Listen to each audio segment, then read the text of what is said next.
ఉదయం లేచాక వెంటనే ఫోన్ చూడేందుకు హానికరం? ఫోన్‌తో మొదలైన రోజు మనసును ఎలా మారుస్తుంది? ఉదయం లేచిన వెంటనే చాలామంది చేసే పని ఫోన్ చూడడం. సందేశాలు, వార్తలు, సోషల్ మీడియా. ఈ అలవాటు మనసును వెంటనే బయట ప్రపంచంలోకి లాగేస్తుంది. ధర్మం వేరే మార్గం చెప్తుంది. ఉదయం మొదటి కొన్ని నిమిషాలు మనసుకు చెందాలి. శాస్త్రం కూడా ఇదే చెప్తోంది. లేచిన వెంటనే ఎక్కువ సమాచారాన్ని తీసుకుంటే మెదడు ఒత్తిడిలోకి వెళ్తుంది.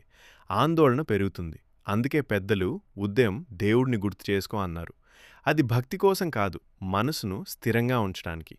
ఫోన్ ముందు కాక మనసు ముందు నిలబడటం, 2 నిమిషాల మౌనం, ఒక కృతజ్ఞత భావం. ఈ చిన్న మార్పు రోజంతా ప్రభావం చూపుతుంది.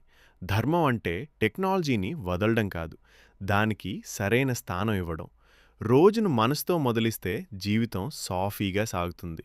రోజు మొదట మనసుకే ప్రాధాన్యం ఇవ్వండి. ఉదయం ఫోన్ అలవాటు మనసుపై చేసే ప్రభావం, ధర్మపూర్వక పరిష్కారం ఈ వీడియోలో తెలుసుకోండి. రేపు లేచాక 5 నిమిషాలు ఫోన్ దూరంగా ఉంచండి. ఇలాంటి నిజమైన కంటెంట్ కోసం మా ఛానల్ని సబ్స్క్రైబ్ చేయండి.